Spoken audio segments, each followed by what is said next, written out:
Welcome back. So this week, since I hurt my arm and I can't really do anything arm related, we're gonna just read like an article that I found. So this one I found today while I was pooping, of course. And I wanted to read it, but then I was like, why not read it to other people since most people don't read articles, you know? Because I found this on Reddit, and I find that on Reddit, most people kind of just like comment of whatever the this blurb is right here and whatever title the poster will put, and then they'll just comment about it. But this is from the philosophy subreddit, and it's by Tom Chatfield on BBC. It was made a few days ago. So I'm just gonna read it uh, like an ASMR book reading. Across his career, the philosopher David Chalmers has challenged what we would hold to be true about consciousness and the mind, as Tom Chatfield discovers. Now he is questioning reality itself. That might have been a little loud. If you woke up one day and discovered that you were living in a virtual world, that everything you'd ever known was like the Matrix, a form of hyper-realistic simulation, what would this imply for your hopes, dreams, and experiences? Would it reveal them all to be lies? Deceptions devoid of authenticity? That's a big word for Elmo. For most people, the intuitive answer to all these questions is yes. After all, the Matrix movies depict a dystopian nightmare in which humanity has been enslaved by sinister machines. How else to think about the revelation that reality is nothing like it seems? For the philosopher David Chalmers, however, none of this necessarily follows. No matter what the status of your reality, he suggests, your thoughts and experiences remain as real as it gets, and the value and purpose of your life are similarly untouched. In fact, as Chalmers bluntly puts in his new book, Reality Plus Virtual Worlds and the Problems of Philosophy, simulations are not illusions. Virtual worlds are real. Virtual objects really exist, and the sooner we get used to these ideas, the sooner we'll be able to grasp some of the digital age's deepest tensions. It's funny, I was like in my managerial class, and I started to realize that like no matter what you do, or like if you read or watch a movie or play games or you watch YouTube, everyone basically treats you like a product, and they're or a consumer. They'll treat you like a consumer, and they're always trying to sell you a product. Like no matter what you're doing, if you like try to think about that and you try to look out for it, you'll start seeing that they're always plugging something. Every single person to do anything is always plugging something. Even this person who's talking about like philosophy and other shit, he's plugging his book. So like no matter what you do, someone is trying to sell you something. It's mind blowing. Chalmers didn't start out wanting to be a philosopher. When he was growing up in Australia in the 1970s, he identified with maths more than philosophy. He also read a great deal of science fiction, and by the time he'd finished a math degree and spent 6 months traveling around Europe, found himself thinking obsessively about the science of the mind. How could something as remarkable as consciousness be part of the physical world? What might it mean to study consciousness scientifically? What the hell is happening here? This shit look like it's off of Destiny. Like in Venus, bro. This is the Garden of the Mind raid. The thing about science fiction and thought experiments, Chalmers told me when we spoke in late 2021, is that they don't just illustrate philosophical problem. They actually give you some impetus to work through it. And it was the impetus of his fascination with consciousness that led him partway through a graduate degree in maths at Oxford to write up some of the ideas swirling in his head and send them to Douglas Hofstaffer, one of the world's most renowned researchers in cognitive science.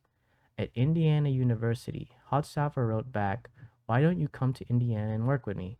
Chalmers remembers him suggesting, "There's a group of people here who think about everything under the sun: philosophy, artificial intelligence, cognitive science, humor, creativity." I thought, that sounds fantastic. So I ended up leaving Oxford and going to Indiana. I'm pretty sure it was a TikTok I saw where this guy was talking about how everything is science based and science is math based, and the whole like universe whatever is like everything that we know is written in math, right? And basically that the spiritual aspects, like everything that's physical, is the positive numbers of math, and since math has imaginary numbers like -1, -2, whatever, those are the spiritual aspects of the world. So if there's a negative number in math and there's a positive number in math, then there has to be a physical representation, which is the positive numbers, and a spiritual representation, which is the negative numbers. I thought that was cool. Um, this was in 1989, a time when Chalmers recalls researching consciousness was not really fashionable. People said, "Why are you wasting your time thinking about this musty old topic when you could be working on artificial intelligence?" Musty as shit. He was obsessed with it. However, and this meant throwing himself into a field where he had, I lost my place, where he had plenty of ideas but little formal expertise. I suspect, he told me, if I'd been through a more standard program, I probably would have been told this a little bit too ambitious. Let's focus it. Nobody told me that. They let me think about these big issues. As it turned out, the world was more than ready to listen to what he had to say. The hard problem, not no soft problem. In 1994, soon after completing his doctorate, Chalmers submitted a talk proposal to a new conference in Tucson, Arizona called Toward a Science of Consciousness. The conference organizers liked the proposal and put him in the first session. So, in due course, Chalmers found himself on stage asking his audience a question. What is it we need to explain when explaining consciousness? Establishing a science of consciousness was, you might have thought, a clear enough objective, but Chalmers suggested any attempt at explaining consciousness actually entails not one but two sorts of problem. On one hand, there are the relatively easy problems of explaining behavior, those objectively observable acts performed by a conscious being, such as reacting to stimuli, controlling actions, reporting mental states. On the other hand, there is the extremely hard problem of explaining subjective experience, what it is actually like to have a particular thought and feelings. Okay? The second problem is hard above all because it entails phenomena that are neither susceptible to direct measurement nor encompassed by most scientific models. Your perception of being you is something that you know exists, but it's also impossible for anyone else to experience, record, or feel. This vantage point is, depending upon your perspective, both real in the most self-evident sense and outside of everything else we take to constitute reality. As Chalmers put it in a 1995 paper based on his talk, why should physically processing give rise to a rich inner life at all? It seems objectively unreasonable that it should, and yet it does. The link between mind and matter is perhaps philosophy's most ancient enigma, and one that for all the scientific advances of the last few centuries becomes, if anything, more mysterious if you don't believe in souls and spirits. So this reminds me of that um, one science experiment where the girl's like trapped in a room and they give her an apple and they don't tell her, what color it is, blah blah blah. And it's like they tell her this is red and to you this is red, like this apple's red. In any language, the only way to form that word or sound is you need to connect it with something. So there's no word that you can use that is not associated with another word. That's why learning a language is so hard because you have to do so many associations. And when you already know one type of association, it's hard to reassociate it with another word because you're thinking that they're two different words. So when you think of azul, you know it's blue.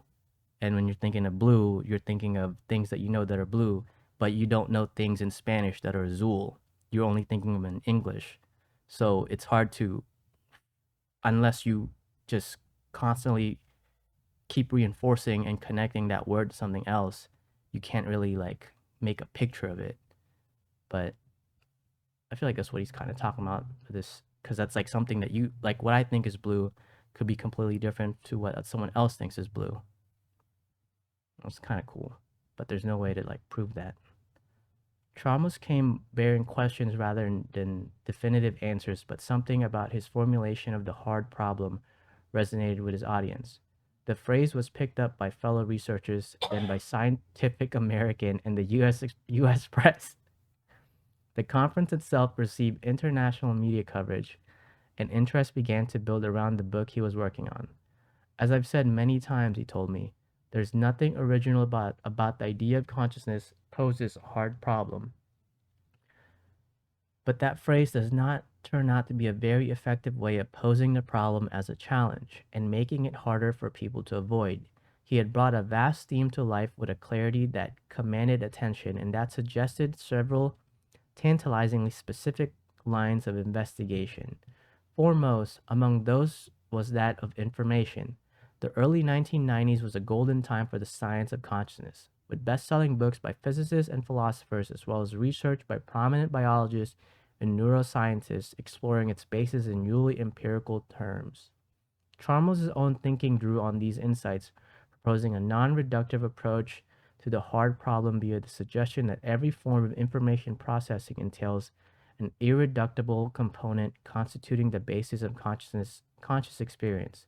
According to this view, the relatively simple information processing take place in the brain of a mouse yields relatively simple experiences. The immensely complex information processing taking place in a human brain yields immensely complex experiences. And most provocatively of all, even the minimal kind of information process taking place in a device like a thermostat may yield a minimal kind of experience. Consciousness is, in other words, an inherent property of the universe itself, something that cannot be explained merely in terms of matter. It's always baffling to say that the experience of a mouse or something that's not human is like significantly less complex than that of a human person when it's the brain itself telling us other brains that we're so complex, and these other brains or other animals that we're looking at are not as complex as this brain, even though it's still a brain. It was a theory that melded scientific rigor with wildly imaginative theorizing, and that explicitly invited further research and debate, not least via the Association for the Scientific Study of Consciousness, which Chalmers co-founded in 1996. By the time his first book, The Conscious Mind, appeared later that year, he was feted name in his field, and he was already working on another highly speculative theory, one that would both contribute a second significant phrase to contemporary philosophy and place scenarios of human enhancement and augmentation century stage, the extended mind. Okay, guy? The extended mind. Between the Tucson Conference and the publication of The Conscious Mind, Chalmers and British philosopher Andy Clark began to explore a deceptively simple question together. Where does the mind stop and the rest of the world begin? Answering this may once again seem to require a little more than common sense. The brain is connected via the nervous system to the body, so it's body that marks the limits of the mind and self. Beyond the skin and the skull lies the external world, knowledge of which can only be gleaned indirectly. Yet Clark and Chalmers propose something very different, an active externalism based on the hypothesis that humans are able to outsource aspects of thought and memory to external artifacts, and thus that these artifacts can literally become parts of the human mind. So he's saying, like, since we can take a picture and we're re-seeing what we thought we're seeing, that piece of tech, like a phone, is now part of the human mind because it took a snapshot of what we saw. Pretty cool. Which is like something I've always thought about, that our right there, mobile phones, that our phones are like, when you watch an old sci-fi movie, they're always like, oh, you're gonna get like a robotic arm or like a robotic eye, and you're gonna get connected. You can be so smart because you're connected to the web with like your inside your brain, and people are like scared of Neuralink, but already connected as one big organism via Google, Bing, whatever you're using to like glean information. You might be part of a subsection of that information, but you're still part of the hive mind, which is the World Wide Web. Anything that's connected to the World Wide Web, and if you use it, you're part of it. Anything you're putting out there becomes part of the web. So this YouTube video becomes part of the web. YouTube is one giant hive mind. Reddit is a hive mind. Everything that you're actively using, you're a part of. And people like to like disassociate with that, but You're already part of whatever it is you're taking a part of. Um, this being the mid 1990s, a time when the web was in its infancy and mobile phones resolutely dumb. One of the central examples Clark and Chalmers used to illustrate their theory was a filofax, a personal organizer wallet whose name is an amalgamation of the phrase file of facts. To record or process information via an object that's always with you is, they suggest, to become a coupled system, like a phone. With that object, one whose capabilities can only accurately be described by treating you plus that object as a single entity. As they put it in their joint paper titled The Extended Mind, if, as we confront some task, a part of the world functions as a process which, were it done in the head, we would have no hesitation in recognizing as part of the cognitive process, then that part of the world is, so we claim, part of the cognitive process. If the resource of my calculator or filofax are always there when I need them, then they are coupled with me as reliably as we need. In effect, they are part of the basic package of cognitive resources that I bring to bear on the everyday world. That's right. When kids nowadays, like, they lose their phone or they can't use their phone in school, whatever the case, they people say like, "Oh, you're going through withdrawals of your cell phone." Well, it's like taking a part of your brain that you've actively been using and just like shutting it off, taking it away. You're gonna go through withdrawals. You're gonna feel it. Although they started work on it in 1995, the paper didn't actually appear until 1998 because Chalmers explained, "We tried to publish it in 3 journals and they all turned us down. They thought it was rather extreme speculation. Speculation turned out to be prescient to a degree that has impressed even its authors. It's interesting," Chalmers told me, "how some of these things go from being totally implausible to interesting but speculative to totally obvious. What was once an extreme imaginative leap has, over the course of 2 decades, become an everyday reality. Consider the role that artifacts like smartphones play in cognition, and the way in which, if our phones are taken away from us, both how and what we think is altered in non trivial ways. I often joke that an enormous chunk of my mind is constituted by Google, by Apple, by Facebook," he noted. "Maybe Google has 30% and Apple has 20%, and that's just ordinary mind extension. Once this applies to everything in our environment, I think the potential is that much more."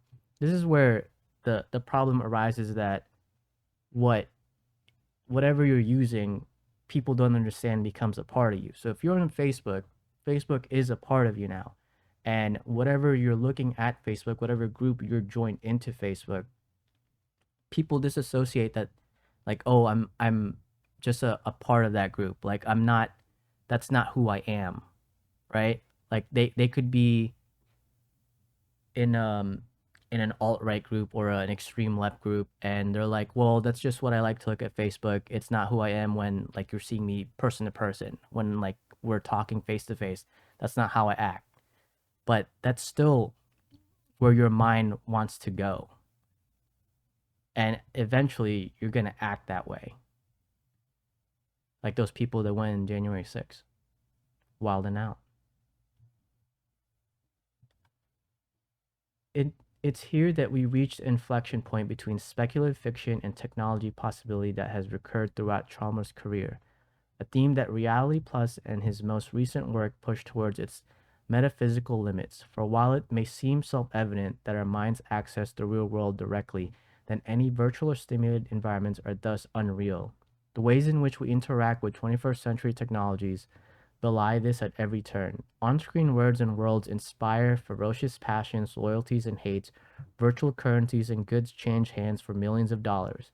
Augmentations of everyday experience, from mapping and searching software to social media and advertising algorithms, shape the contours of consciousness. In each case, the point is not that such things are unreal, but rather that they are differently real.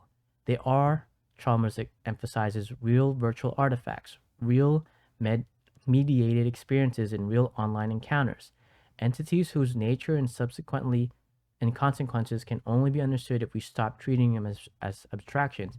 This is funny because back when World of Warcraft was like super popular, there was a lot of like virtual sex, e-sex, and like the old joke that people would like be trolls and like sex each other or whatever, and people like made fun of that. But if this is what this guy's saying is like true, then that's like a form of virtual cheating. Well, it's still like a cheating way, right?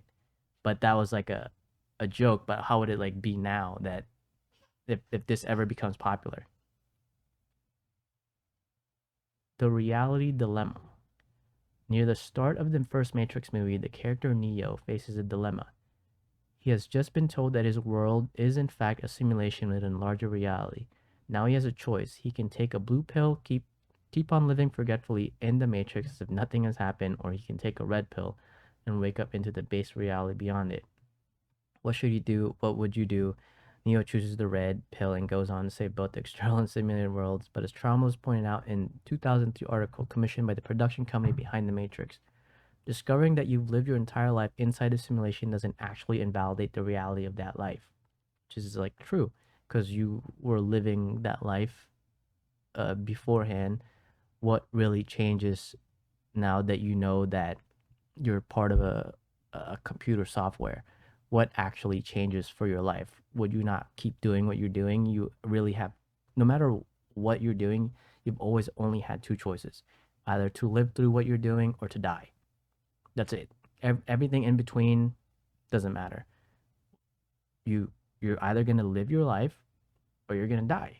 You're People worry about being broke. People worry about all kinds of different things of like, am I gonna do well in this test or am I gonna do well in here? Should I do this? Should I move here?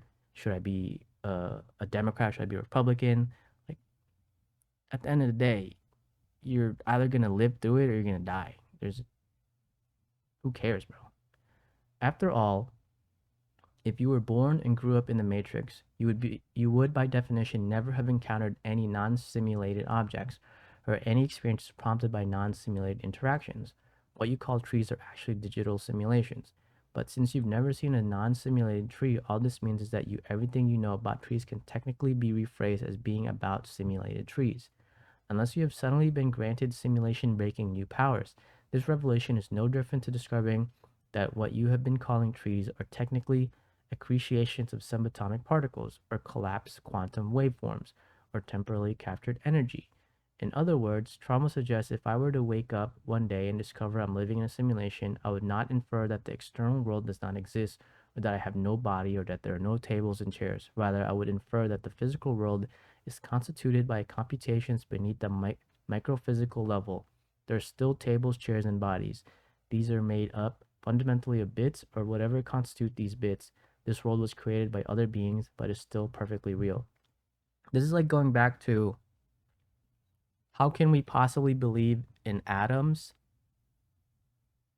and think, and if you just replace atoms with like bits, like ones and zeros, they're the exact same thing, right? So if this table was made out of a bunch of ones and zeros, it's still a bunch of atoms. And in between those atoms, those neutrons and electrons, is a bunch of empty space. So a table is still, no matter how you see it, a bunch of empty space. We might not be able to see subatomically or see the space between the one and the zero, but it's still just empty space in between, or those negative numbers. And like, I don't know how we can't believe this, but we can believe in atoms when they could be interchangeable. If we reinvented the English language language, and we called atoms ones and ones atoms, then what's the difference? What follows from this? Among other things, Chalmers argues in Reality Plus, the question of whether we're living in a simulation has unexpectedly theological dimension. A simulation operated by super powerful entities is in many ways equivalent to a universe created by a divine being, and it begs similar questions, not least if you turn out to be one of the super powerful entities in question. What kinds of risks and responsibilities accompanying the godlike powers associated with operating simulated worlds, given that Facebook recently changed its name to Meta in honor of the immersive environment it plans soon to unveil? The question of what it means for corporations to operate realms in which they're close to omniscient and omnipotent has startlingly practical dimensions.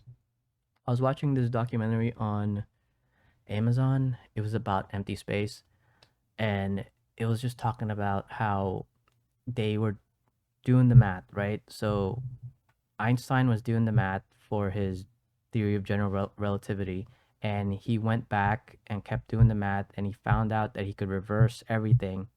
So it goes back to, since space is expanding, right? It's cooling down, space is expanding, and he did the math in reverse, and he that's how the Big Bang came about, right? So if everything went to one point, it would have to like explode, which is like one of the prevailing theories of the start of evolution is the Big Bang. But then you like read the Bible, and in the beginning there was nothing, and like light shows up, right? God's like, "Oh, let there be light." And which is essentially the Big Bang. But that means that the people who wrote the Bible also did the math to where that's where they got. They just decided to write it differently. And then Einstein redid the math, and he got what he got. And eventually, I'm sure someone will also redo the math and get a whole different thing, but it kind of states to the same thing, that the space is going back and forth, back and it's like a breathing organism. It's just crazy. That the Big Bang and let there be light is virtually the same thing.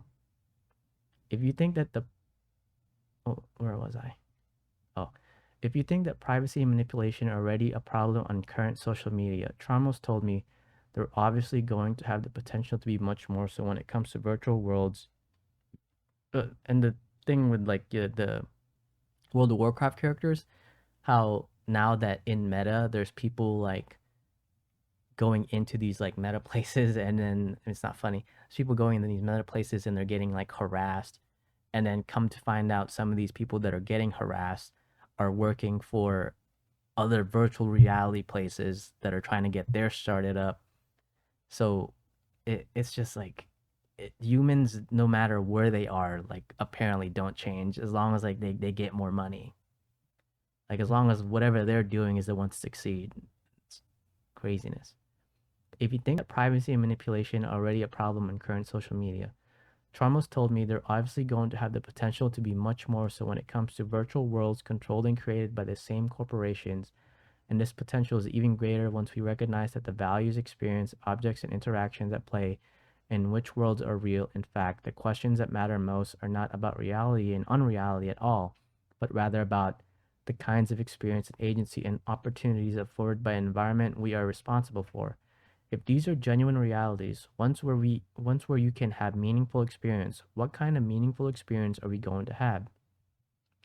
Plenty of philosophers, ethicists, ethicists have made the case in recent years for the importance of principles like privacy, transparency, agency, and explicability within information environments. Chalmers is unusual, however, in the intensity of his focus upon technology's most distant horizons and his quest for a non-naive optimism when it comes to human relationships with and through their creations. To see what such an optimism might look like in practice, consider an inexperienced user of a virtual environment who doesn't, for instance, know that the avatar they're chatting to is being controlled by corporate AI rather than human. This is a scenario in which an information asymmetry, the fact that the user is profoundly deceived about the nature of interaction, may be connected to all kinds of manipulation or exploitation. Contrast this with an experienced user of a virtual environment who is hanging out with some avatars controlled by human friends, as well as AI controlled avatar that's telling them stories besides a virtual campfire. This is a very different prospect. What's playing out here is potentially life enhancing encounter in an artificial realm. It's pleasure derived from a knowing combination of verisimilitude and fictionality. These AIs that they're talking about, you can like research them on YouTube, and they're called like T2, T3 robots, and they have it to where they'll ask each other questions, and the AI will like, answer it, and they'll just like talk. They'll get a bunch of information from the internet, and they'll try to simulate two humans talking to each other. And they had one where like an AI was simulating that they knew they were an AI, and another AI didn't know that they were an AI, and the AI that knew that they were an AI has to explain that they're both not real, and it just goes like haywire. But since they had so much data on the the last version, that the new version, I guess, has gone to a point where it could almost trick a person to thinking that like this person talking on the other end is a human instead of like the AI, which is always cool. Oh my gosh, good shit at me. In Reality Plus, Chalmers uses the phrase "a sense of virtual reality" to describe the ways in which people know that an object or environment is stimulated, and the importance of this awareness when it comes to rich, meaningful interactions with virtual environments. I think knowledge is very important, he told me. That when you're interacting with something virtual, you know it's virtual. That when you interact with something digital, you know it's digital. It wouldn't surprise me if this became part of the ethical regulation of virtual worlds. It's not to say that these virtual worlds are not real, you just want to know which reality you're in.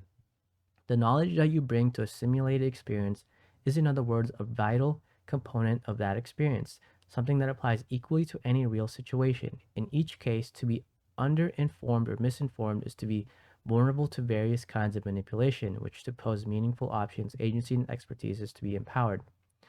This goes back to like if you're in a group on Facebook or Reddit, if you're taking part of a certain subgroup and that's all you're listening to, then that becomes like your reality and that becomes true to you. Unless you go out of that group and question what they're talking about, you're never going to really know if there's any other way of thinking. Like, who cares if that person, if the way they're thinking is right or wrong? You have no other basis if that way of thinking is the only way of thinking. Like, you don't know that there's another way that you could be thinking. That makes sense. I lost my place again. The knowledge that you bring to a simulated experience is, in other words, a vital component of that experience. Okay.